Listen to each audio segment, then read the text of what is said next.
Le monde musulman. Un monde vaste, des cultures proches mais des peuples uniques, le tout occulté par un seul mot, dictateur. Ces dictateurs, selon les États-Unis, ont mérité qu'on démantèle leur pays, qu'on y renverse l'ordre, qu'on détruise des millions de vies, qu'on anéantisse des cultures, qu'on occupe des terres, qu'on y arrache les ressources, qu'on y torture des civils, et qu'on y provoque indirectement ou directement le terrorisme. Ce même terrorisme qui, des décennies plus tard, entra notre beau pays, la France. Mais contrairement à ce qu'on nous dit encore aujourd'hui, les grands mots du monde arabe ne proviennent pas seulement de ces dictateurs, ils proviennent davantage d'un pays lointain, très lointain. C'est cette superpuissance, les États-Unis, et plus particulièrement son bras secret, la CIA, qui sont une cause majeure de chaos dans la région, et c'est pour vous démontrer ça que j'ai passé les 2 derniers mois à parcourir d'innombrables archives, une dizaine de livres et des dizaines d'articles de journaux. Au cours de cette vidéo, nous répondrons à une seule question. Comment les États-Unis ont détruit le monde musulman?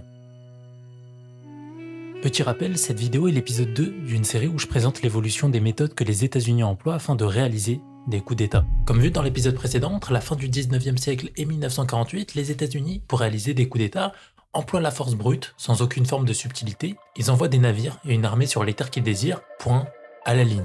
Mais en 1948, la CIA est fondée et les opérations secrètes se substituent aux opérations militaires.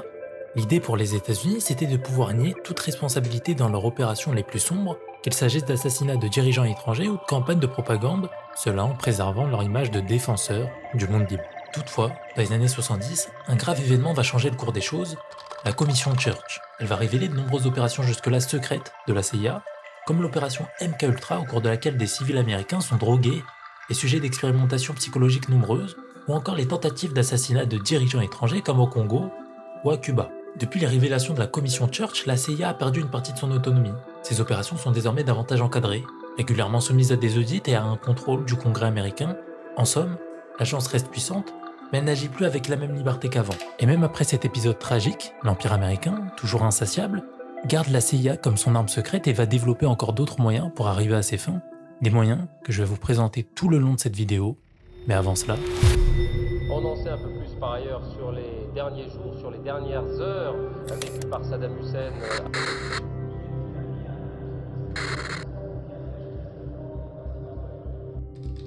Les premières images qui nous parvenaient hier après-midi étaient impensables. Tout le monde pensait regarder un film de fiction, mauvais film malheureusement. Ça fait maintenant 1 an que je prépare cette chaîne. Et cette vidéo est le fruit d'un travail exorbitant. Des dizaines d'articles, plusieurs livres, et des réflexions infinies. Mais surtout un montage interminable.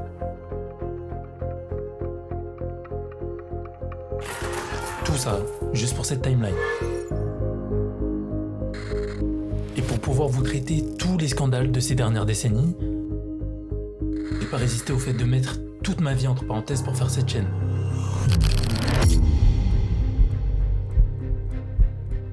Littéralement, j'ai plus de boulot, plus d'études et j'ai que1 an pour réussir sur YouTube. En gros, l'idée est simple, me lancer maintenant en risquant de tout perdre ou vivre le restant de ma vie avec des regrets.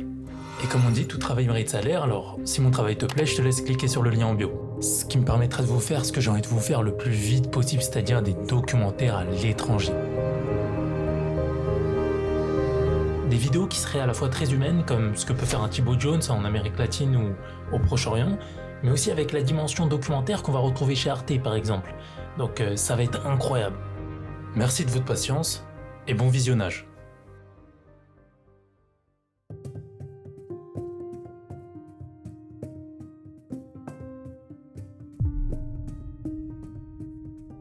Situé au carrefour de l'Asie centrale, du sous-continent indien, du Moyen-Orient, de la Chine et de l'URSS, il est un point géostratégique clé pour dominer la région. Depuis la chute du roi en 1973, la République afghane passe de main en main, toujours dominée par un pouvoir communiste très proche de l'Union soviétique. Mais en 1979, les luttes internes du Parti communiste vont amener cet homme au pouvoir, Hafizullah Amin. Aussitôt arrivé au pouvoir, la sonnette cloche en URSS, ces derniers le considèrent comme un agent américain. En fait, non seulement il parlait fluidement en anglais, mais après son coup, il avait rencontré seul à seul un diplomate américain pendant 40 minutes. Par conséquent, l'Empire soviétique va faire un choix qui va accélérer sa chute, mais ça, elle ne savait pas encore. l'URSS envahit le pays pendant Noël, 100 000 soldats traversent la frontière, Amin est exécuté par les forces spéciales soviétiques et Babrak Karmal est mis au pouvoir, un communiste modéré. Résultat, le pays est sous occupation soviétique et des centaines de milliers d'Afghans vont se réfugier dans le pays voisin au Pakistan par crainte d'une radicalisation de la répression communiste. La plupart d'entre eux sont des religieux conservateurs qu'on appellera plus tard les Moudjahidines. Cette décision va mettre en état d'alerte le Pakistan voisin, mais également la Chine, l'Arabie Saoudite et surtout les États-Unis.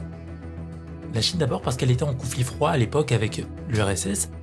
Le Pakistan, quant à lui, était désormais étreint entre deux États qui menaçaient désormais littéralement son existence.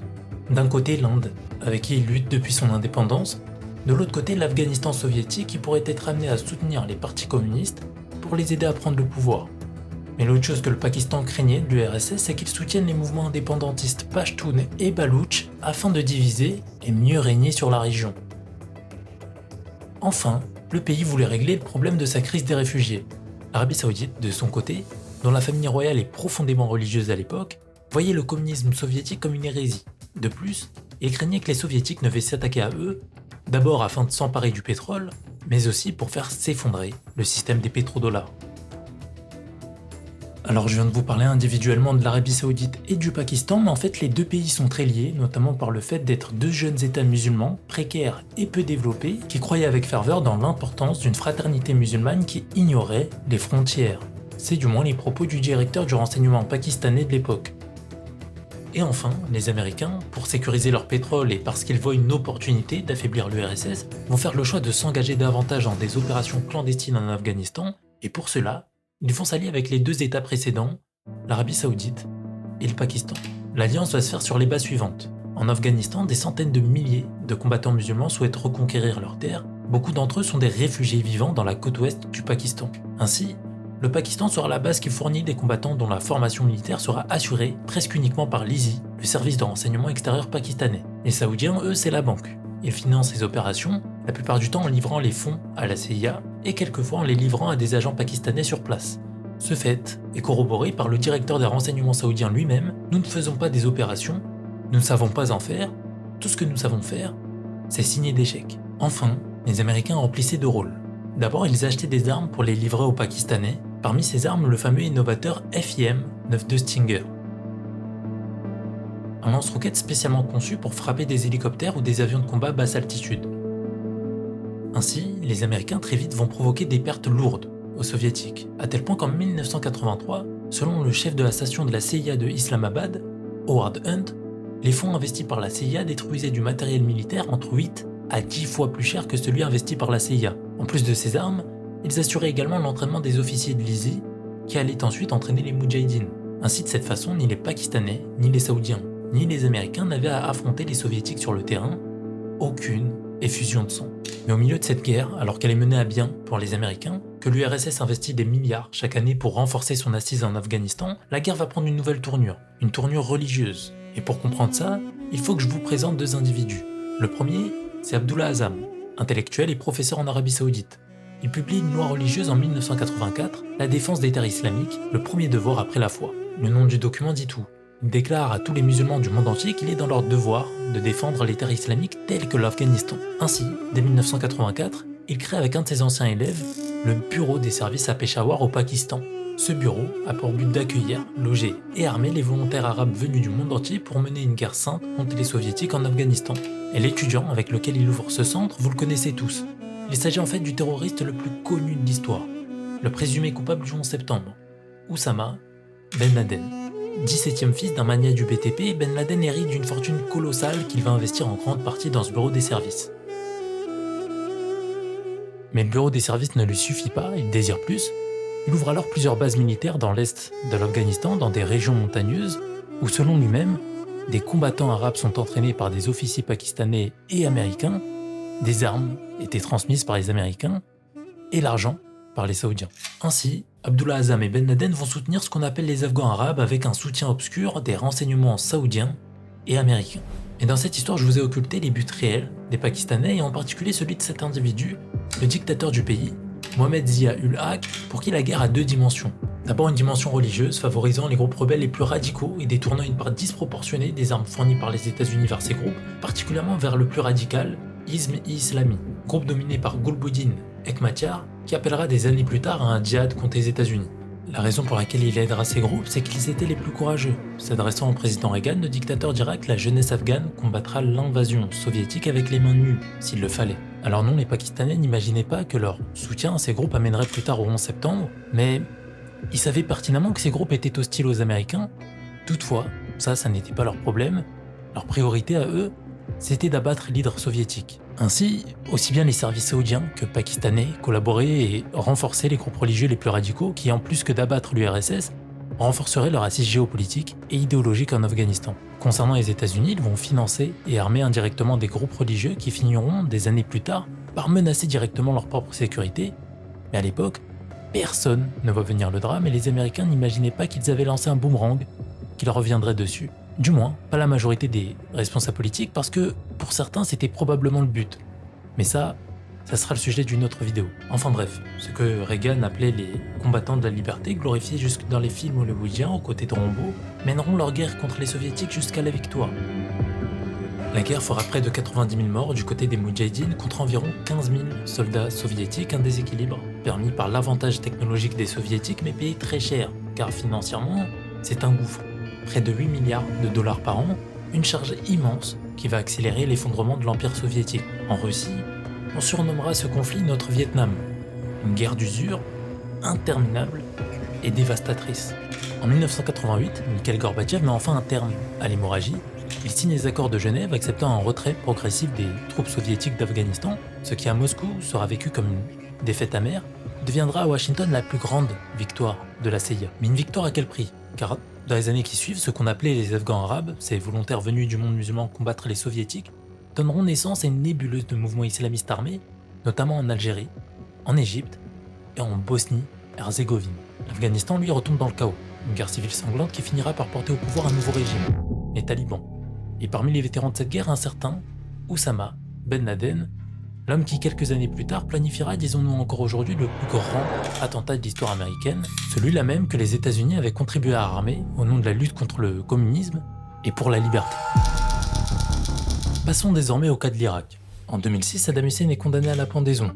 Le dirigeant irakien au pouvoir depuis 1979 est dans la ligne de mire de Washington depuis qu'il a envahi le Koweït en 1991. Depuis cet épisode, les États-Unis n'ont cessé de chercher à justifier sa chute, et pour y parvenir, le pouvoir états-unien a multiplié les mensonges afin de convaincre à la fois l'opinion publique américaine et la communauté internationale de se rallier à sa cause.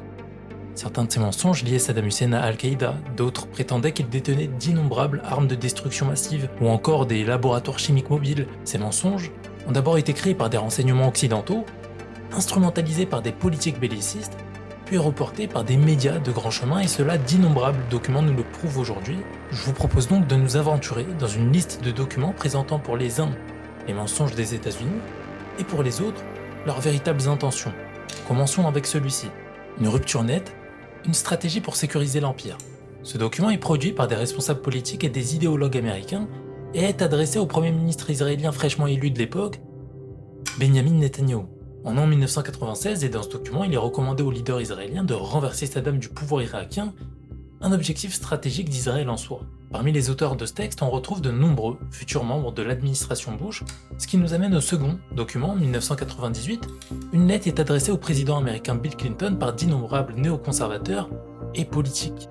Ces derniers exigent du président qu'il élabore une nouvelle stratégie qui protégerait les intérêts des États-Unis et de leurs amis dans le monde entier, stratégie visant d'abord le renversement du régime de Saddam Hussein, cela afin d'assurer que Saddam ne produise pas d'armes de destruction massive, cela en adoptant une volonté d'action militaire. Ce document, comme le précédent, sera écrit par de futurs collaborateurs de Bush, parmi eux les trois plus hauts responsables du Pentagone, Donald Rumsfeld, Paul Wolfowitz et Elliot Abrams.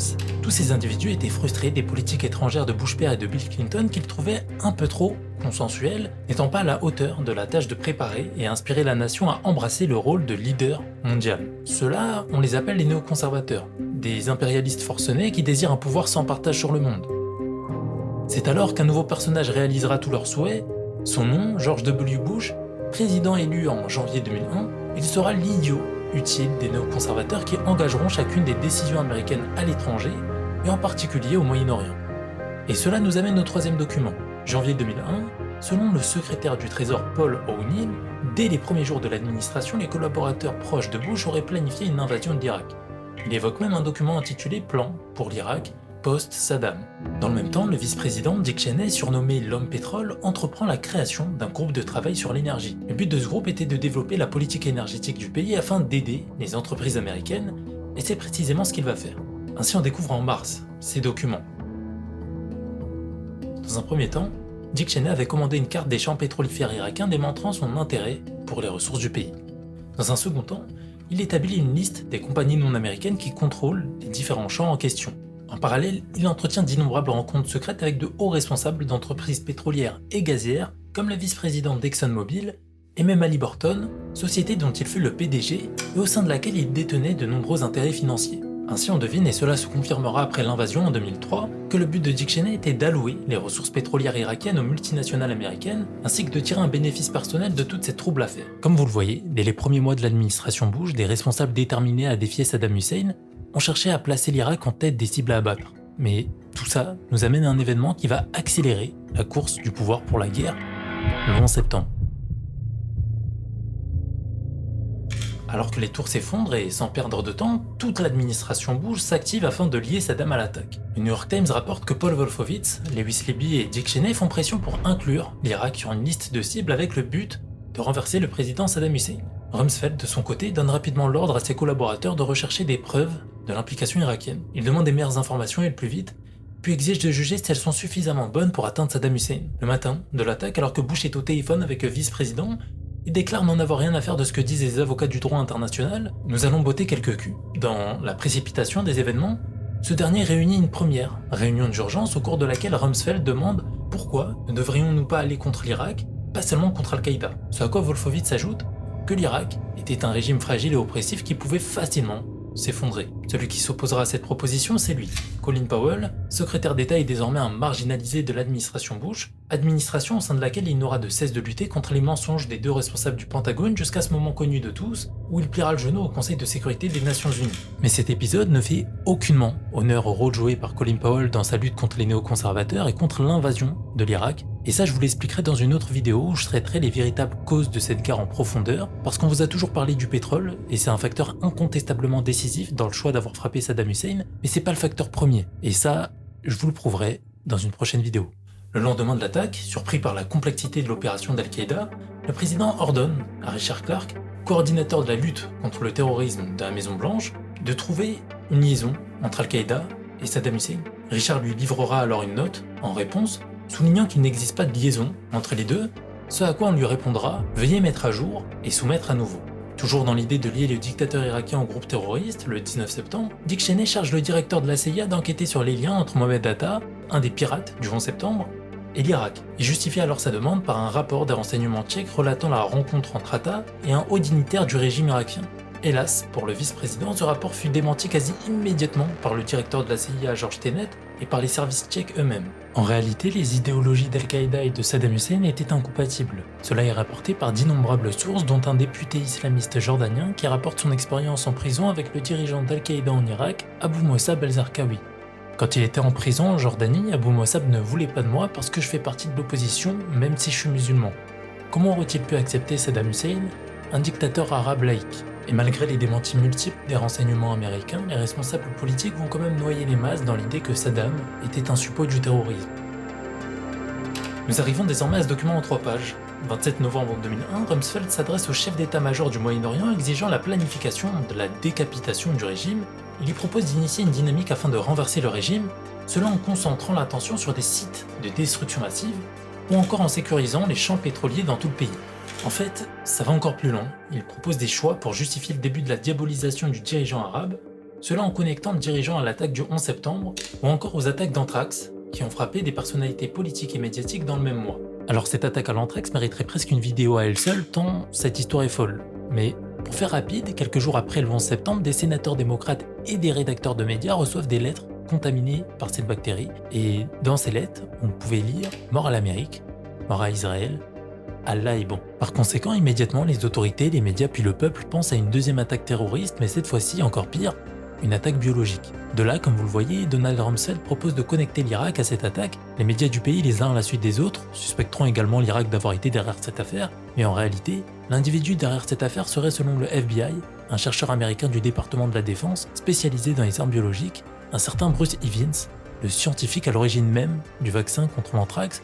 Présenté comme instable, il aurait décidé seul d'empoisonner des sénateurs américains afin de relancer l'intérêt pour son vaccin et ainsi d'acquérir le prestige qu'il désirait. Cela en essayant de détourner l'intention vers des groupes terroristes, du moins, c'est le narratif présenté. Mais en 2008, il se suicide avant même toute forme d'inculpation formelle, ce après quoi le FBI va immédiatement clore l'enquête, déclarant que le dossier est résolu, rentrez chez vous, il n'y a plus rien à voir, c'est bien lui le coupable et le seul coupable. Mais malgré tout, encore aujourd'hui, cette thèse est largement sujette à débat, et Patrice Leahy, un des sénateurs ciblés par l'attaque, n'a jamais cru à la thèse officielle. Bref, c'est ainsi que les plus grands responsables américains vont instrumentaliser la plus grande et mystérieuse attaque biologique de l'histoire des États-Unis afin d'accuser le dirigeant irakien. Après ça, Bush présente son célèbre discours de 2002 dans lequel il déclare que l'Irak fait partie de l'axe du mal aux côtés de l'Iran et de la Corée du Nord. À ce moment, la tension monte pour Saddam Hussein et tous les pays à la rhétorique anti-américaine comme l'Iran ou la Libye qui pressentaient que les États-Unis ne s'arrêteront pas à l'Afghanistan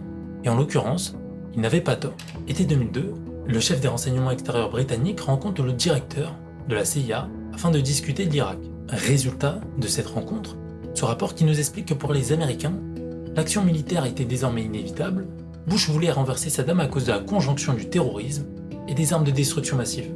Et plus que cela, ce document nous fait entrer dans les entrailles du pouvoir, dans les coulisses des chambres diplomatiques.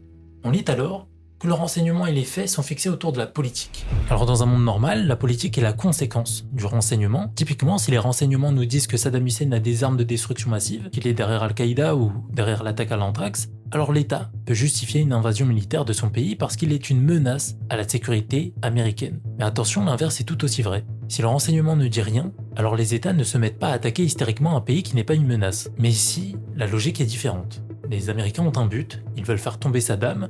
Ainsi, ils sélectionnent tous les renseignements qui confortent l'idée qu'ils représentent un danger, même les faux renseignements, et s'il n'y en a pas, alors on les invente. C'est ça que signifie fixer les renseignements autour de la politique. C'est précisément le but de ce groupe, le bureau des plans spéciaux, un bureau qui va créer et sélectionner tous les renseignements qui incriminent Saddam, même les plus ridicules, mais ça, je vous en parle dans ma future vidéo sur l'Irak. Arrivé au deuxième semestre de 2002, le public américain, du fait de la propagande médiatique, est largement en faveur d'une invasion terrestre de l'Irak. Il ne manquait plus qu'à Bush de convaincre le Conseil de sécurité des Nations Unies avant de s'attaquer à Bagdad.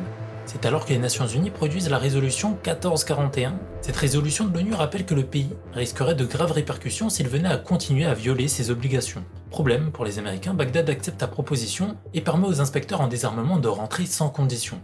En 4 mois, ces derniers lancent 900 inspections sur près de 500 sites. Le leader de ces inspections, Hans Blix, rapporte que les Irakiens ont été coopératifs et qu'aucune arme de destruction massive n'a été trouvée. Mais pour les États-Unis, l'inspecteur en chef est davantage un problème qu'autre chose. Ils vont alors créer de fausses rumeurs à son sujet en Irak, prétendant qu'il serait homosexuel. Blix répondra alors « J'ai mes détracteurs à Washington, il y a des salauds qui font circuler des choses désagréables dans les médias, c'était comme une piqûre de moustique. » En fait, les États-Unis avaient déjà fait leur choix, l'action militaire était inévitable, il n'était pas question de négocier, mais de convaincre ceux qui pouvaient l'être. C'est dans ce contexte que l'Empire américain, rejetant les arguments de Hans Blix, posera sa dernière carte. Colin Powell, le responsable le plus respecté de l'administration Bush, connu habituellement pour sa tempérance, il sera le porte-parole des Américains au sein du Conseil de sécurité des Nations Unies devant les yeux écarquillés et les oreilles attentives du monde entier. Il est alors à l'origine de l'épisode le plus controversé de l'histoire américaine, l'épisode de la fiole d'anthrax. Un jour plus tard, on s'approche du jour fatidique, les États-Unis et l'Angleterre soumettent un projet de résolution à l'ONU, affirmant que l'Irak a raté sa dernière occasion de se désarmer pacifiquement. Mais la France de Chirac et la Russie de Poutine annoncent qu'elles sont prêtes à opposer un veto à une résolution du Conseil de sécurité de l'ONU qui donne à l'Irak 7 jours pour se désarmer. Le président américain, bloqué par le veto franco-russe, décide de passer à l'action. Il donne à Saddam et ses fils 48 heures pour quitter l'Irak ou faire face à la guerre. Saddam choisit la guerre.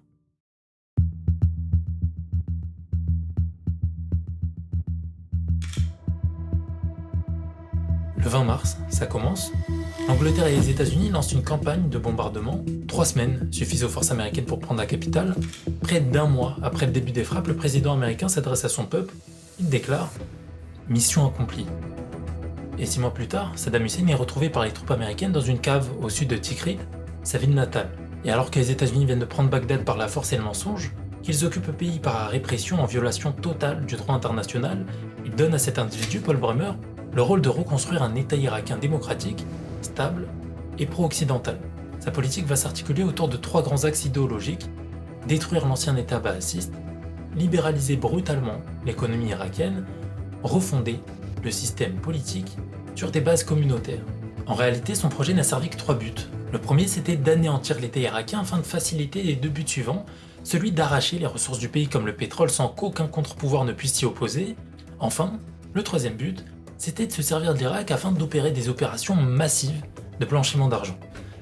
Les conséquences sociales de cette politique désastreuse et de l'invasion américaine sont absolument consternantes. Plus de 50% de chômage en 2004, effondrement des infrastructures étatiques, la naissance de l'État islamique en Irak, explosion du banditisme et des trafics, naissance de milices chiites anti-sunnites et anti-américaines comme la milice Mahdi ou la milice Badr, une guerre civile de 2006 à 2008, et surtout près de 1 million de morts entre 2003 et 2011. Tout cela sans parler des déplacés, près de 2 millions à l'intérieur et autant vers l'extérieur. Ainsi, c'est par la propagande, la création de fausses preuves, l'instrumentalisation du renseignement et en somme par le mensonge que les États-Unis ont réussi à convaincre le monde que cette guerre se faisait pour le bien de l'humanité, alors qu'en réalité, elle plongea le pays dans une guerre civile, le jeta dans les bras horrifiques du terrorisme et qu'elle en fit un État failli. Vous remarquerez qu'en Afghanistan comme en Irak, les conséquences sont les mêmes, la guerre civile, le terrorisme et l'absence d'État fonctionnel. Et tenez-vous bien, pour le troisième pays, ce sera pareil. Enfin, on arrive enfin au dernier cas que je vais vous présenter dans cette vidéo de la destruction du monde arabe par les États-Unis. L'heure est venue de parler de la Libye, de Kadhafi. Dictateur arabe, c'est ainsi que vous en avez entendu parler toute votre vie, et sans m'écarter de cette ligne, je vais tenter de vous apporter un autre regard sur celui qui fut appelé le roi des rois d'Afrique, Muammar Kadhafi. 1969, Kadhafi renverse le roi Idriss Ier et devient le dirigeant d'un État qui 10 ans auparavant était l'un des plus pauvres au monde. Le nouveau dirigeant ne perd pas une seconde, aussitôt au pouvoir il essaie de réaliser 3 grands buts. 1. Unifier le monde arabe dans un seul État, ce qu'on appelle le panarabisme. 2. Rejeter toutes les formes d'impérialisme dans le tiers-monde, en particulier l'impérialisme occidental. 3. Mettre un terme à l'État d'Israël, un État qu'il perçoit comme une extension coloniale de l'Occident au sein du Moyen-Orient. Chacune de ces visées feront de Kadhafi une cible de premier rang pour les États occidentaux. Très tôt, les Américains essayent de cerner les ambitions de Kadhafi. Au départ, ils se demandent s'ils pourraient viser les États-Unis à travers des attaques terroristes, mais ils n'en sont pas vraiment convaincus. D'ailleurs, dès 1972, l'ambassadeur américain à Tripoli estime que Kadhafi était réticent à soutenir le terrorisme en dehors du Moyen-Orient. Selon lui, Kadhafi comptait se limiter à Israël et aux territoires occupés pour éviter d'alimenter l'hostilité contre les Arabes. Mais quelques années après son arrivée au pouvoir, Kadhafi se définit de plus en plus aux yeux des Américains. Selon eux, son but est de réduire l'influence des intérêts américains et occidentaux dans le tiers-monde, utilisant le terrorisme comme un des instruments de sa politique étrangère.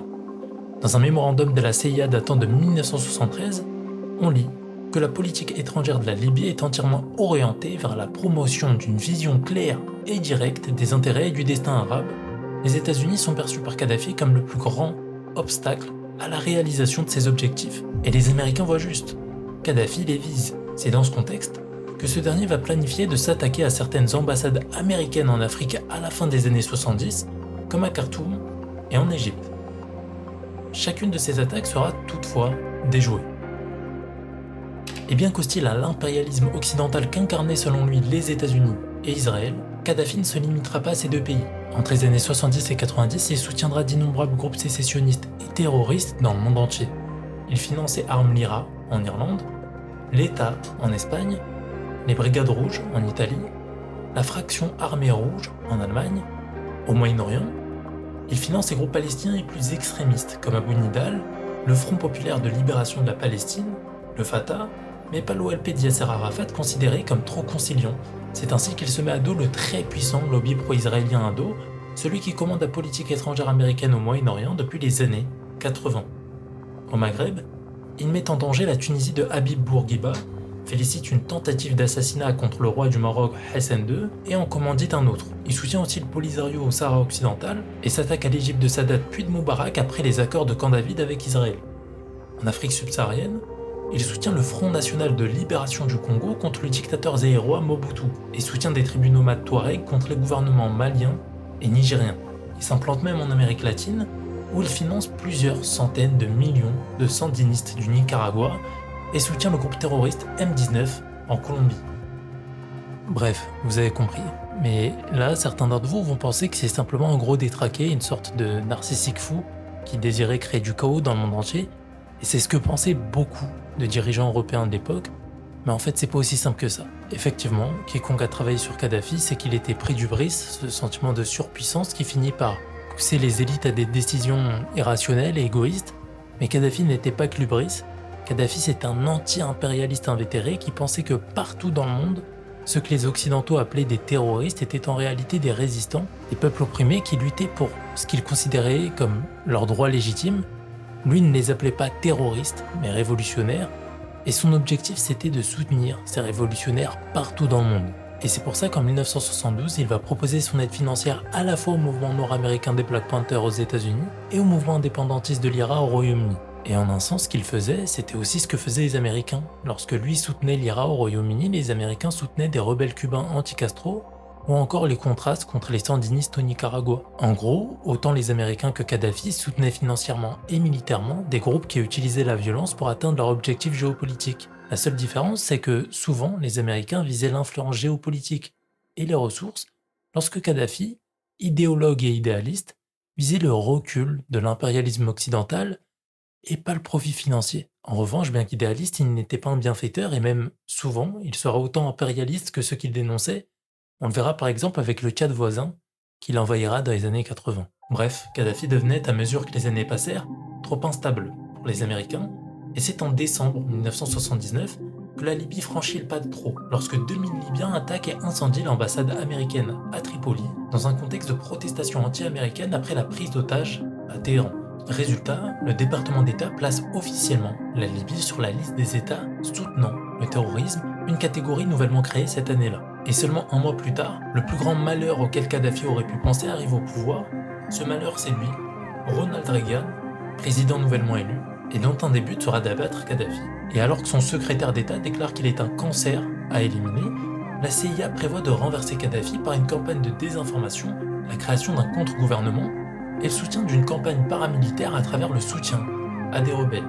Seulement quelques semaines plus tard, Reagan envoie en Libye le porte-avions USS Nimitz afin de franchir ce qu'ils appelleront la ligne de la mort.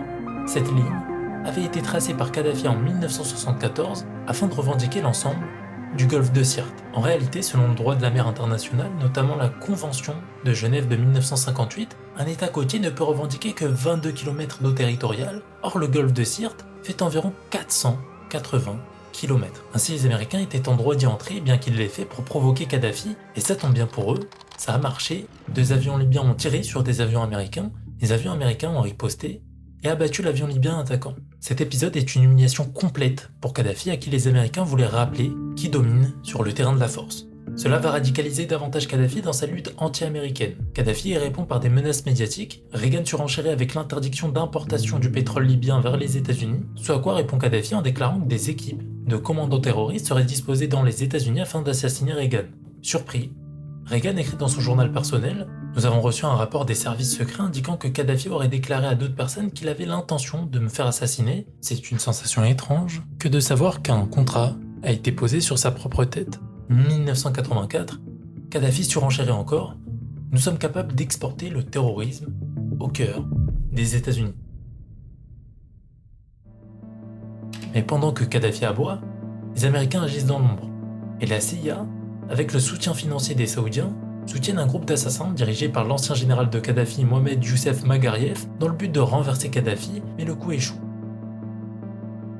En mai 1985, alors que les tensions escaladent, Kadhafi planifie l'instrumentalisation de radicaux palestiniens afin de s'attaquer à l'ambassade américaine au Caire. L'opération sera finalement déjouée par les autorités égyptiennes.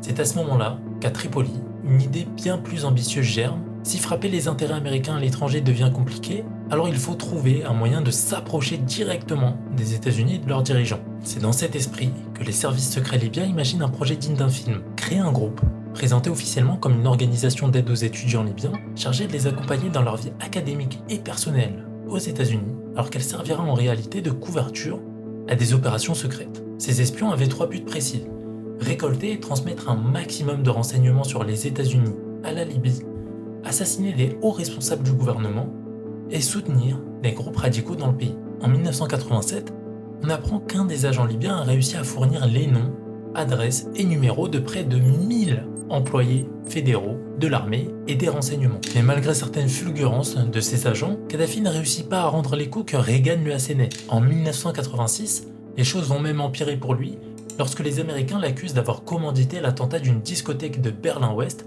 fréquentée par des militaires américains. Et quelles sont les preuves des Américains concernant l'implication libyenne dans cette affaire? Eh bien, Victor Ostrovsky, un ancien agent du Mossad, y répond dans un de ses livres: « Attachez-vous bien, parce qu'on est dans un film. » Littéralement. En 1986, le Mossad monte l'opération Trojan. L'idée est simple: un faux émetteur de messages électroniques est secrètement installé à Tripoli pour diffuser de fausses communications libyennes dans le but que les Américains les interceptent. Une fois interceptés, les Américains mordront à l'hameçon et frapperont Kadhafi. Ça tombe bien, c'est exactement ce qui se passera. Les Américains sont désormais persuadés que Kadhafi orchestre des attentats terroristes dans le monde entier. Donald Reagan, le président américain, ordonne donc le bombardement de la Libye le 14 avril 1986, frappant Tripoli et Benghazi.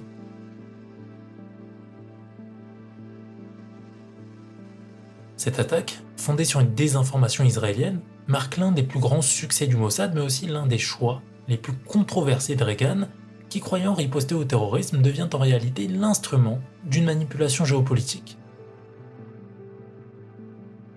À l'issue de cette opération qui prévoyait de tuer Kadhafi, sa fille adoptive meurt, ses 2 fils sont blessés, tandis que 3 bombes se seraient égarées proche de l'ambassade française à Tripoli. Cette opération sera l'accélérateur de l'isolation de Kadhafi, isolation qui est alors annoncée par une succession d'événements. 1986, Hassan II, le roi du Maroc, sous pression américaine, se retire du traité d'Oujda qui prévoyait l'union de la Libye et du Maroc, ce qui renforce les déclarations américaines que Kadhafi est isolé dans le monde arabe. 1987, l'armée du Tchad, soutenue par la France et les États-Unis, écrase les forces libyennes et enlève cet individu, le colonel Khalifa Haftar, avec quelques centaines de ses hommes qui seront exfiltrés et entraînés pendant 20 ans en Virginie.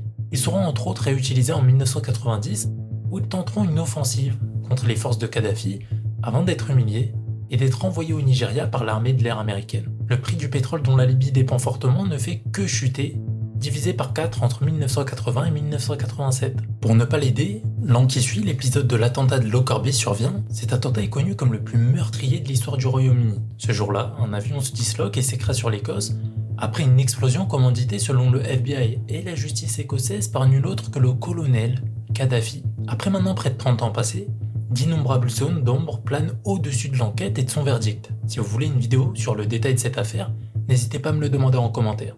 Quoi qu'il en soit, la Libye est accusée d'être l'auteur de ce tragique événement, ce qui va l'isoler davantage sur la scène internationale. Kadhafi se retrouve alors confronté à la pression des sanctions économiques imposées par le Conseil de sécurité des Nations Unies. Alors isolé du monde arabe et de l'Occident où il est considéré comme instable, Kadhafi va faire transiter ses ambitions du panarabisme au panafricanisme, et ce sera ce choix qui signera son arrêt de mort. Mais avant d'en arriver là, au début des années 2000, le dirigeant libyen est confronté à un immense problème. Alors que le pays connaît une forte croissance démographique et des dépenses sociales toujours plus élevées, il produit de moins en moins de pétrole. Or à l'époque, c'est le pétrole qui finance ses dépenses. À savoir qu'en Libye, l'essence est vendue à un prix symbolique, le gaz domestique, les soins médicaux, l'éducation supérieure et les transports publics sont quasiment gratuits, tandis que l'électricité et l'alimentation de base sont fortement subventionnés. Et ça tombe mal car à ce moment, le prix du pétrole est très bas. Par conséquent, Kadhafi comprend qu'il doit vite se réconcilier avec les Américains afin de faire lever les sanctions, de relancer les investissements occidentaux dans le secteur pétrolier du pays, tout cela, enfin, pour acheter la paix sociale en Libye et réaliser ses ambitions en Afrique. Mais c'est en 2003 que les choses accélèrent vraiment. Alors que les Américains pénètrent Bagdad, tous leurs ennemis désignés craignent d'être les prochains sur la liste. Kadhafi, au milieu de cette liste, se sent en danger. Il renonce aux armes de destruction massive qu'on accuse faussement Saddam Hussein de développer et invite les grandes multinationales. Un an après, les États-Unis retirent la Libye de la liste des États soutenant le terrorisme et lèvent les sanctions économiques contre le pays. Très vite, les 2 pays vont même jusqu'à collaborer au niveau du renseignement, une situation inimaginable quelques années plus tôt. Dans le même temps, le premier ministre britannique Tony Blair se rend à Tripoli, serrant la main de Kadhafi devant les caméras dans ce qui sera appelé le Deal in the Desert, annonçant le retour de la Libye dans le jeu international et la signature de juteux contrats énergétiques avec les compagnies britanniques. Très vite, encensé, Kadhafi va reconquérir la grandeur de ses ambitions d'antan. D'abord, il implante son contrôle sur la France, il va apporter un lourd soutien à la campagne présidentielle de Sarkozy entre 2005 et 2007, totalisant en tout environ 50 millions de dollars. Une aide qui permettra à Kadhafi de soutirer quelques faveurs à Sarkozy et de s'ingérer dans les affaires françaises, pendant que l'Italie de Berlusconi s'engage à verser 5 milliards de dédommagements pour les atrocités commises par l'État italien lors de la colonisation. Et alors que Kadhafi est reçu comme un prince en Europe, il est élu président de l'Union africaine, où il s'autoproclame roi des rois d'Afrique. C'est dans cette période que Kadhafi s'enfoncera mois après mois dans une nouvelle rhétorique anti-occidentale qui l'amènera à la mort. 2008,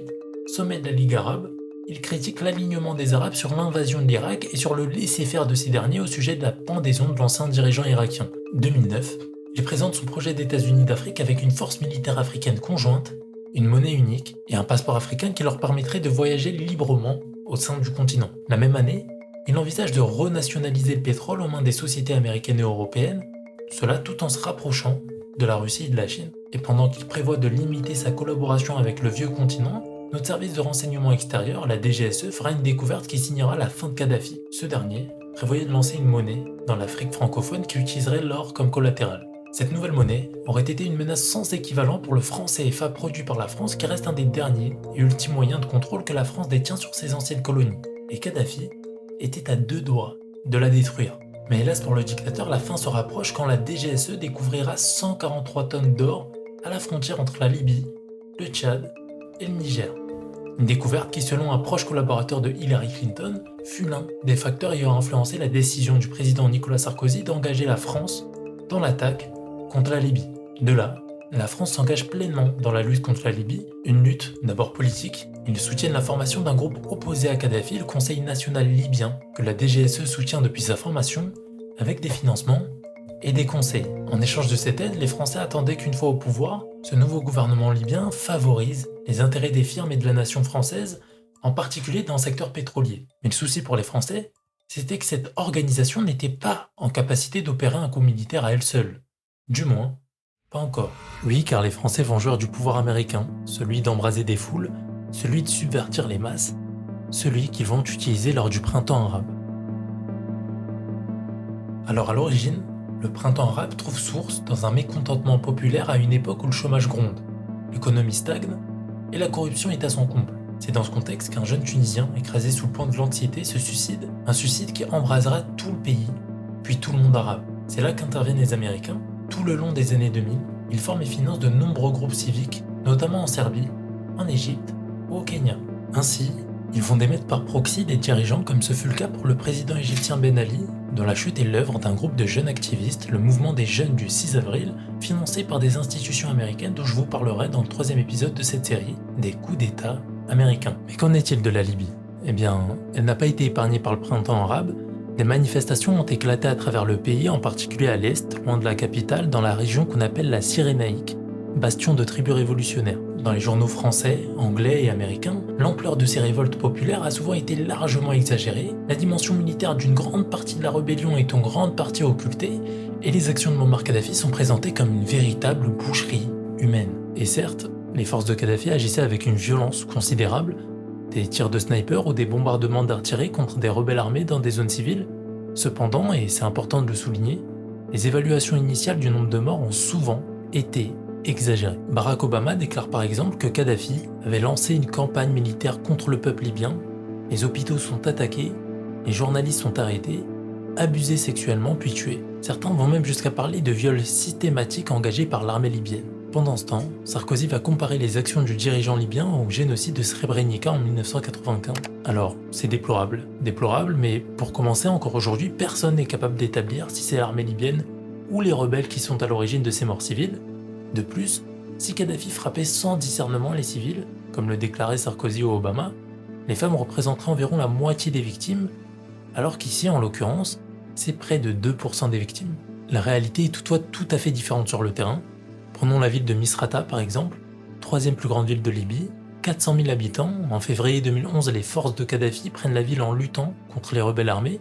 ce qui provoque en 2 mois 257 morts dont des combattants et près de 1000 blessés, parmi lesquels 22 femmes et 8 enfants.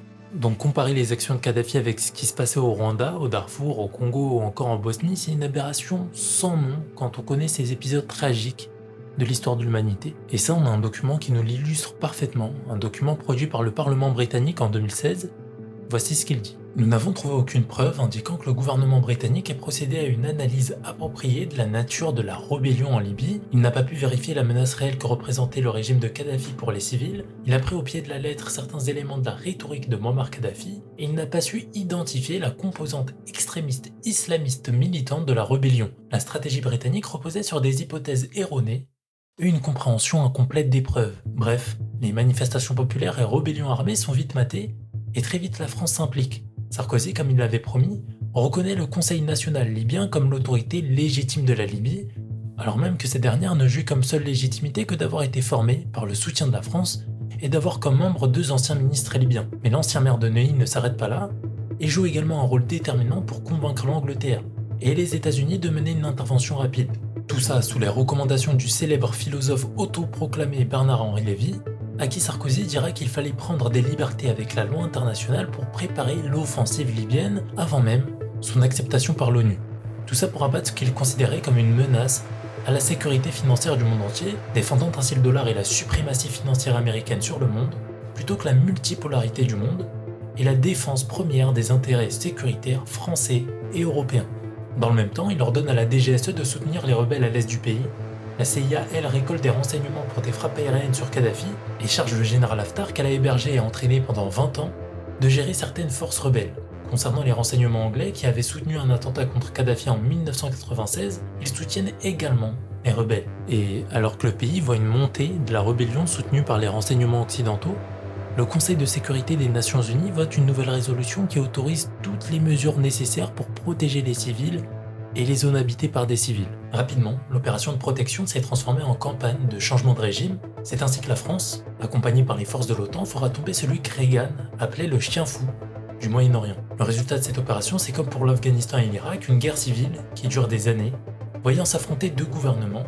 D'un côté, le gouvernement d'union nationale à Tripoli, reconnu par l'ONU et soutenu par la Turquie, et de l'autre côté, l'armée nationale libyenne, commandée par le colonel Haftar à Benghazi, soutenu par l'Égypte, la Russie et les Émirats arabes unis. Au milieu de ces 2 groupes, des dizaines de milices contrôlant ports, puits de pétrole, banques et zones frontalières. En somme, le pays est totalement balkanisé et est abandonné aux mains de chefs de guerre. C'est désormais la violence des minorités qui règne plutôt que l'ordre d'État. En plus de la balkanisation du pays, les aides publiques provenant de la rente pétrolière ont quasiment disparu, alors que sous Kadhafi, la Libye jouissait du système d'aide le plus généreux au monde.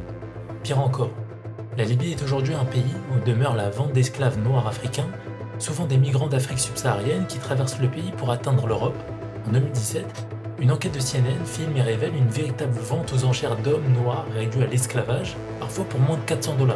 Enfin, après la chute de Kadhafi, le terrorisme a littéralement explosé, non seulement en Libye, mais dans tout le Sahel. En quelques mois, des dizaines de milliers d'armes lourdes libyennes se sont retrouvées entre les mains de groupes djihadistes et de trafiquants. À cela s'ajoute un autre phénomène majeur, le retour au Mali de milliers de combattants touaregs qui servaient dans l'armée de Kadhafi. Enrôlés pendant des années, entraînés, souvent bien armés, ils rentrent dans un Sahel totalement instable et lancent une insurrection dans le nord du Mali, rejointe presque immédiatement par les groupes djihadistes déjà présents dans la région. Résultat, effondrement de l'État malien dans le nord, expansion fulgurante du terrorisme, contagion aux pays voisins, Niger, Burkina Faso, Tchad.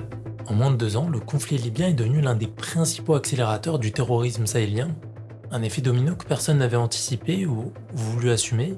Les États-Unis, main dans la main avec celui qu'on appelle Sarkozy l'américain, vont littéralement détruire un pays.